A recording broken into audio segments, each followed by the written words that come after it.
They didn't send an email. They didn't make a call. They put a notice on my door saying my home violated HOA rules. Rules I had never read. Rules I had never... Then they mentioned liens. That's when fear turned into anger. Because someone was lying, and I was about to find out who. The fines multiplied. The threats escalated. And when they hinted at taking my house, I stopped trusting them and started investigating them. They ignored me. Then came the word lien. That's when it hit me. This wasn't enforcement. It was a setup. And I was the target. I still remember the day I bought that house. It wasn't big. It wasn't fancy, but it was mine. A small single-family home on a quiet street. Neat lawns. Kids riding bikes. Neighbors waving, but not nosy. That mattered to me.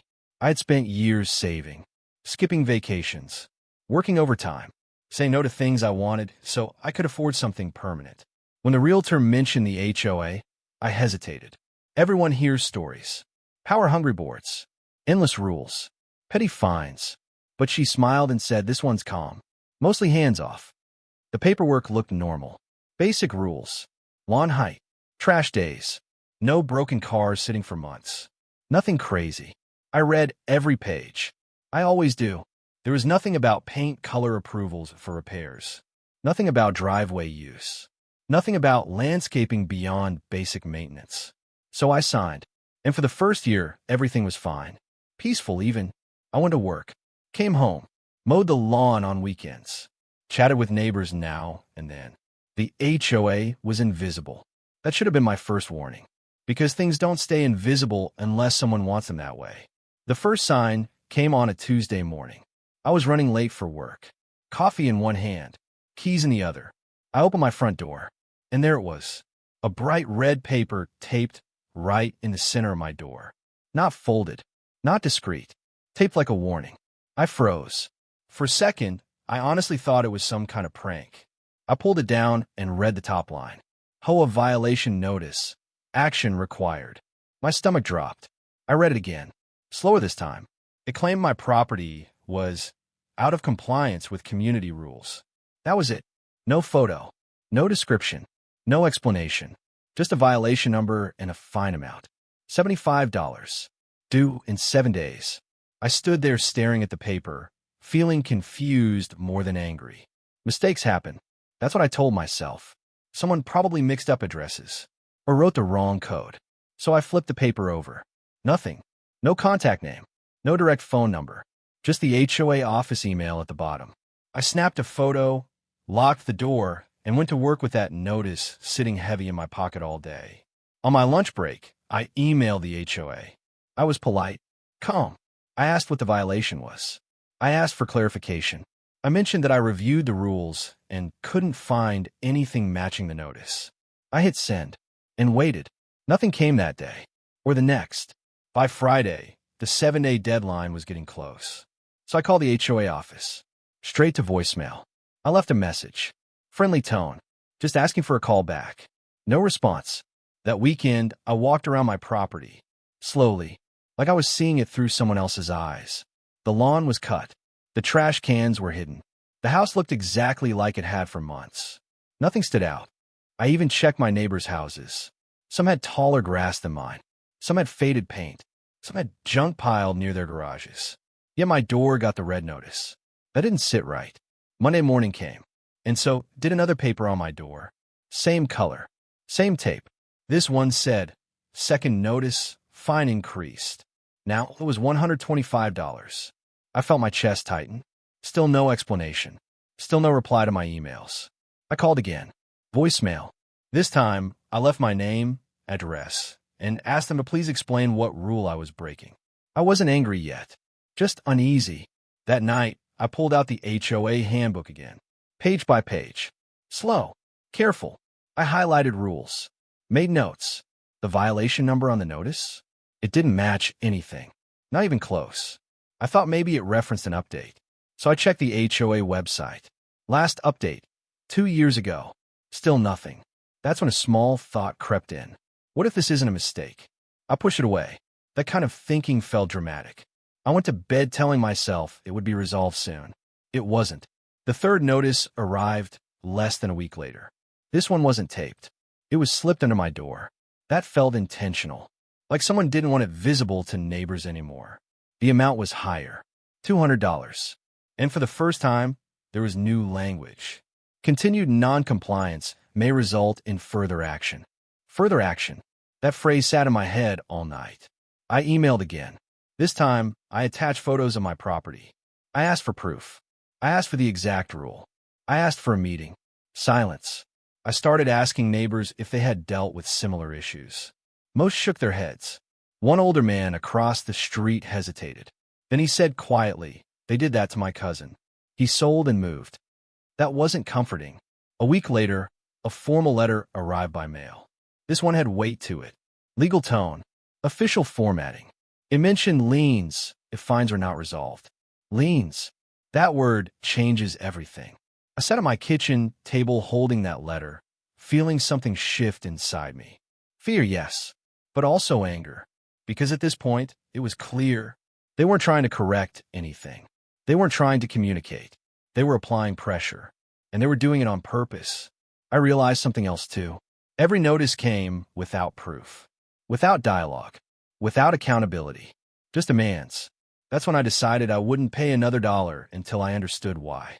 I started a folder, printed emails, notices, letters, dates, times. I wrote everything down, because if this was going to get worse, and I could feel that it would, I needed a record. That night, I looked around my home. The walls I painted myself. The floor I fixed plank by plank. The place I worked so hard to own. And I thought, someone is trying to take this from me. And I still didn't know why. But I was about to find out. By the time the second month started, my mailbox felt like a threat. Every afternoon, I hesitated before opening it. Not because I was scared of bills, but because I knew what might be inside. Another letter. Another fine. Another vague warning with no explanation. The HOA had gone quiet in the worst possible way. They weren't responding. They weren't clarifying. They weren't correcting anything. They were just sending paper. Paper that slowly tightened around my life. The next letter arrived on a Thursday. Certified mail. I had to sign for it. That alone made my hands shake. Certified letters aren't friendly. They don't say we want to talk. They say this is official now. Inside was a formal notice. It listed my address, my name, my ongoing violations. Still no description. Just the total amount due. $425. I read the line about liens again. Slowly. Failure to resolve may result in a lien placed against the property. I had always heard that word. Lien. But now it was personal. A lien meant they could touch my home. My credit. My future plans. I sat down on the couch and stared at the wall. This wasn't a misunderstanding anymore. This was pressure. I called the HOA again. This time, I didn't get voicemail. I got a receptionist. Her voice was flat, tired. I gave my address. There was a pause. Then she said, "All violations are handled by the compliance department." I asked how to reach them. She gave me an email, the same one I had already used. I told her I had sent multiple messages with no reply. She said they're very busy. Busy enough to send fines. Too busy to explain them. I asked for a meeting. She said, "You can request one in writing." I asked where. She said, "Email compliance." The same loop. The same wall. When I hung up, I felt smaller than I had in years. Not powerless, but deliberately ignored. That night, I couldn't sleep. I kept thinking about how one-sided this was. They could accuse. They could fine. They could threaten. But I couldn't even get a sentence from them. So I did something different. I searched public records. HOA meeting minutes. Budgets. Board member names. It wasn't easy. The website was outdated. But eventually, I found a list of board members. Names. Positions. I emailed one of them directly. A short message. Respectful. I explained the situation and asked for help. 2 days later, I got a reply. It was one sentence. "Please direct all violation questions to the compliance department." That was it. No signature. No concern. Just dismissal. That reply did more damage than silence. Because it told me this wasn't accidental. This was policy. The fines kept growing. Late fees added. Administrative fees. Processing fees. Each letter used heavier language. Failure to comply. Legal remedies. Further enforcement. Still no proof. Still no rule. I started feeling watched. Every time I pulled into my driveway, I wondered if someone was taking notes. I checked my windows more often, my lawn twice a week. I stopped inviting friends over, not because I was embarrassed, but because I didn't want witnesses dragged into something I didn't understand yet. One evening, I ran in my neighbor 2 houses down. She looked nervous when I mentioned the HOA. Then she sighed. They did something similar to us, she said quietly. Her story wasn't identical. Different violation, different excuse. But the pattern was the same. No explanation, no response, just fines. They paid because they were tired, because they were scared. They count on that, she said. That sentence stayed with me.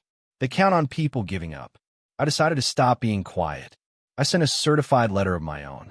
I demanded documentation, cited specific sections of the HOA rules, requested a formal hearing. I kept copies of everything.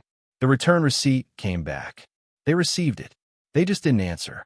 Instead, another fine arrived. This one mentioned legal counsel involvement. That was the moment fear turned into resolve.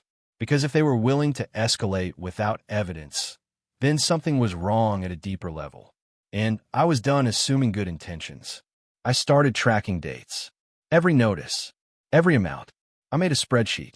I noticed something strange. The fines increased on a schedule. Not random.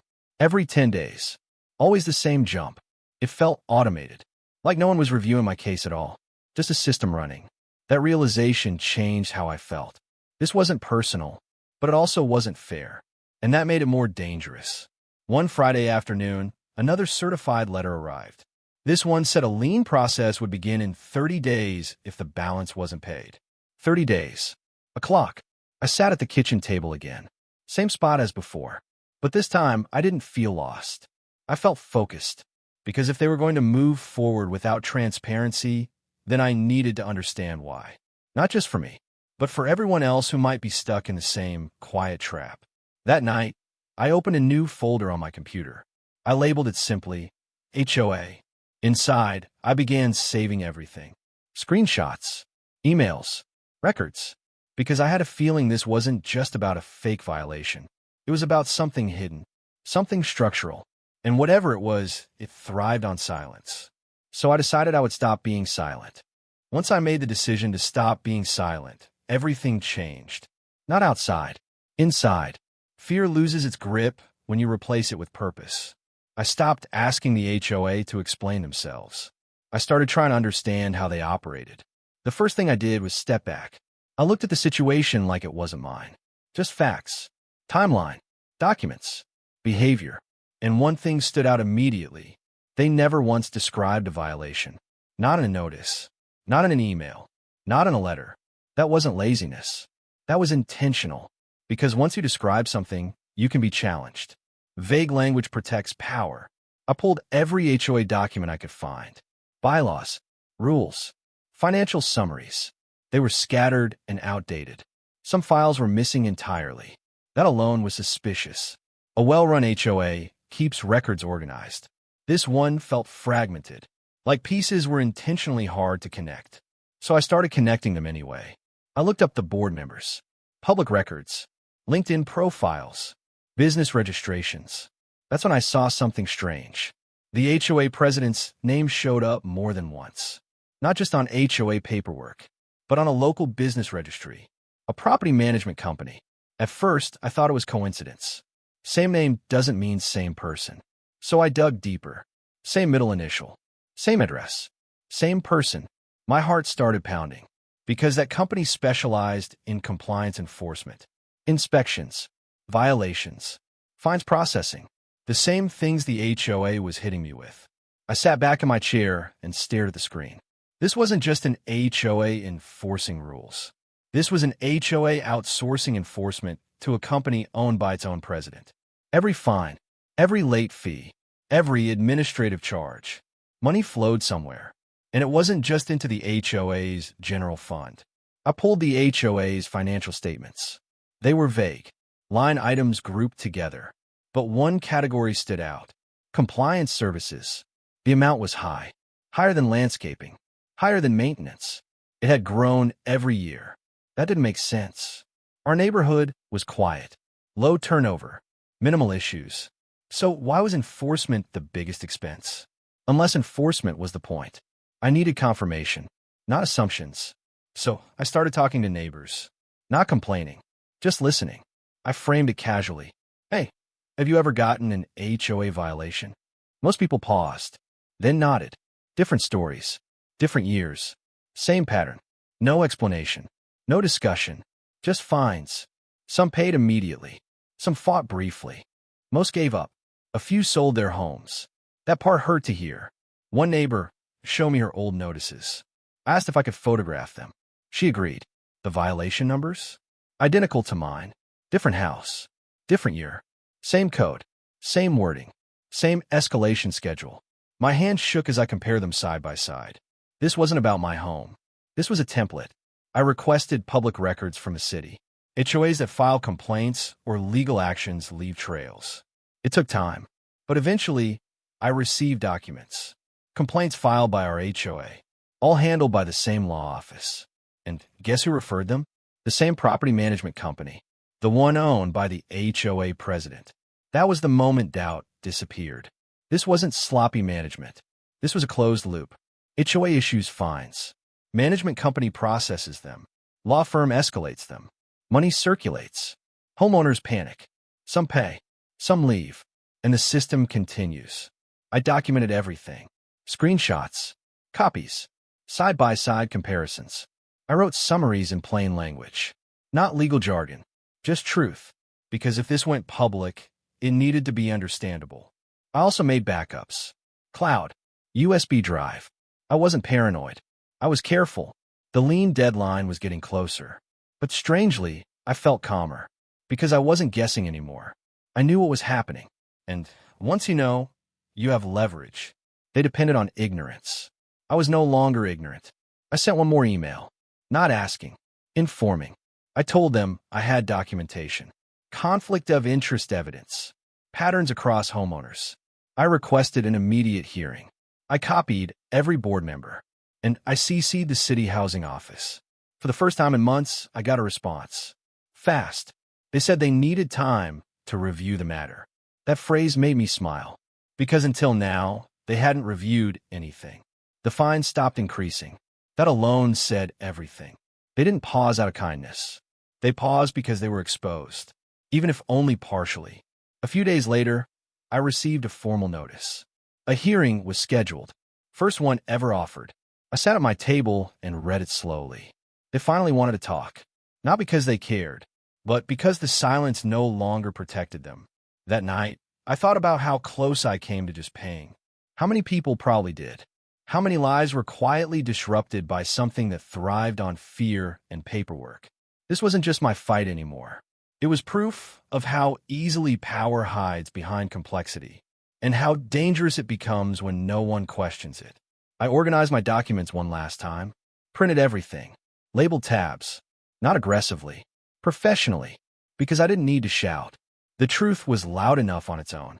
The hearing was scheduled for a Tuesday evening, 6:30 p.m., right after most people got home from work. That felt intentional too. Less witnesses, less attention. The letter said it would be held in the community clubhouse. I had been there before. Holiday parties, budget meetings no one attended. This time, it felt different. This time, it felt like a courtroom. I arrived early, not because I was nervous, but because I wanted to see who showed up. The room was quiet. Folding chairs, a long table at the front. 3 board members sat together. The HOA president was in the middle. He didn't look at me when I walked in. That told me everything. I sat in the front row, folder on my lap, neatly organized, not thick, just precise. A few minutes later, someone else walked in, then another. Neighbors. Some I recognized, some I didn't. They didn't say much, but they looked curious. And curious people are dangerous to systems built on silence. The president cleared his throat. He read from a script. Formal tone. He said the hearing was to address ongoing compliance issues. Still vague. Still avoiding specifics. Then he asked me to speak. I stood up. Slowly. I didn't raise my voice. I didn't accuse. I just told a story. From the first notice, to the unanswered emails, to the fines, to the lien threat. I showed dates. I showed copies. I showed that no rule had ever been cited. No evidence ever provided. The room stayed quiet. Not bored quiet. Focus quiet. Then I moved to the next section of my folder. I explained patterns. Same violation codes used on different homes. Same escalation schedule. Same silence. I showed copies from other neighbors. Names covered. Addresses removed. Just proof. The board members shifted in their seats. Still no interruptions. That was interesting. Then I turned to the final tab. I didn't rush. I said, I like to talk about conflict of interest. That got their attention. I explained how the HOA president also owned the compliance management company. I showed the business registration, the shared address, the share name. Then I showed the HOA financials. How enforcement costs were the largest expense. How those payments went directly to his company. The room changed. You can feel when a truth lands. It's like air pressure shifts. Someone in the back whispered, "Is that legal?" I didn't answer. I didn't need to. The documents did. The president finally spoke. He said the company relationship was fully disclosed. I asked where. He said it was common knowledge. I asked for documentation. He couldn't provide it. I asked if homeowners voted on it. They hadn't. I asked if fines were reviewed by the board before escalation. They weren't. Everything was automated. That word again. Automated. No judgment. No review. No accountability. Just a system that punished by default. One of the other board members spoke up. She looked uncomfortable. She said she hadn't known the details. That this was news to her. That was the crack. Because systems like this rely on everyone pretending they know. Once someone admits they don't, the illusion breaks. The president tried to regain control. He said they would pause enforcement while they reviewed policies. Pause. Not end. Not apologize. Pause.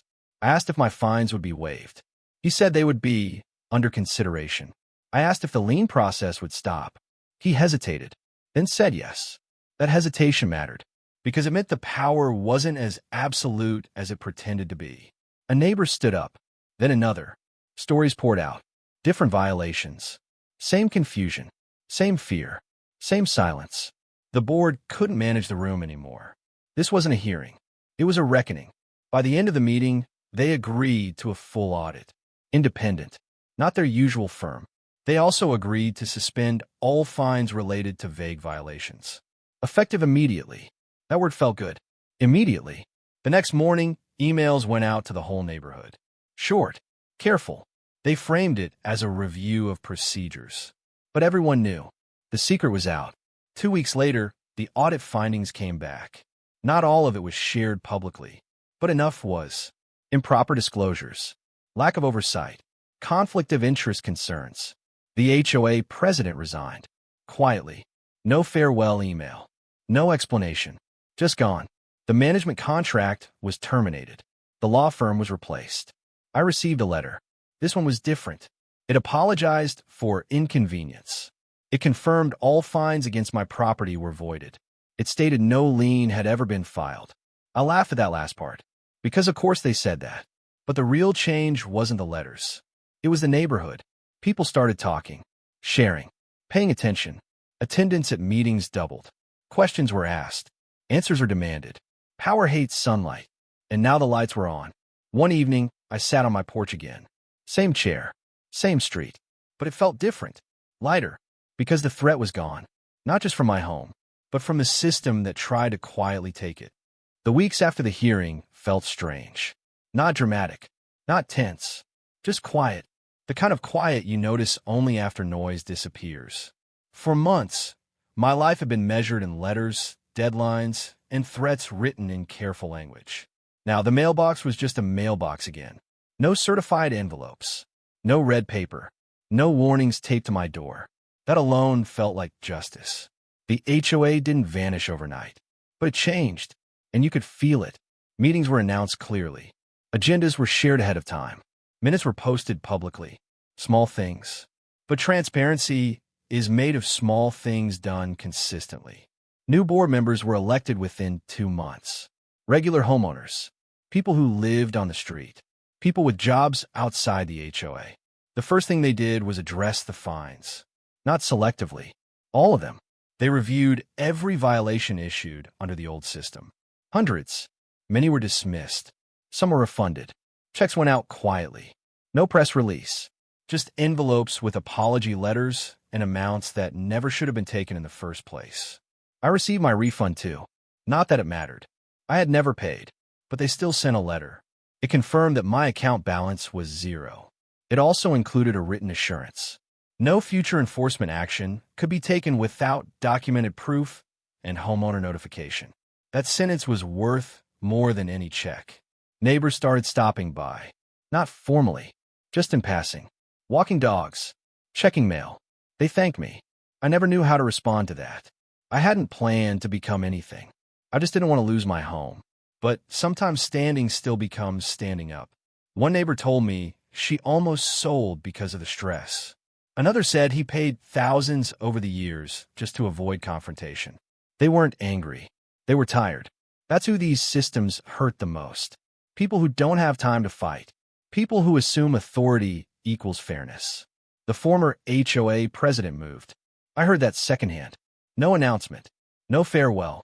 His house went up for sale quietly. Sold quickly. The property management company dissolved a few months later. Its website went offline. Phone numbers disconnected. No scandal. No headlines. Just consequences. That's how real karma works. Not loudly, but permanently. The neighborhood settled into a new rhythm. People looked out for each other again. Rules existed, but they were clear, reasonable, enforced with conversation first. Warnings instead of threats. That was all anyone ever wanted.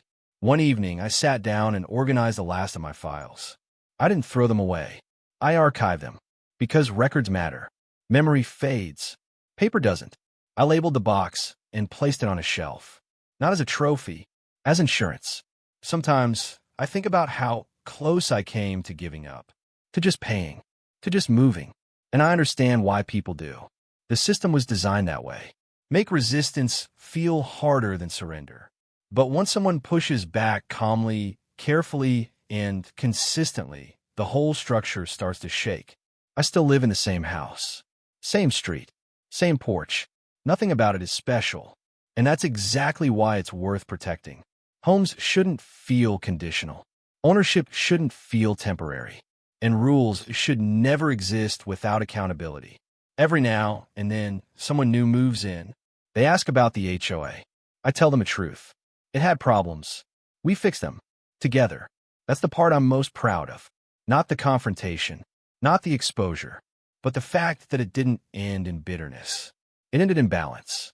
I learned something through all of this. Power doesn't need to be destroyed. It needs to be watched, questioned, shared. Because silence is where abuse grows. And attention is where it ends. Some people think justice is loud.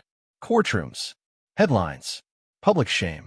But sometimes justice is simple. A quiet house, a calm street, a mailbox without fear, and the knowledge that if something feels wrong, it probably is, and you're not powerless for noticing. That's how it ended. Not with a victory speech, not with revenge, but with peace. The kind that feels earned, the kind that stays.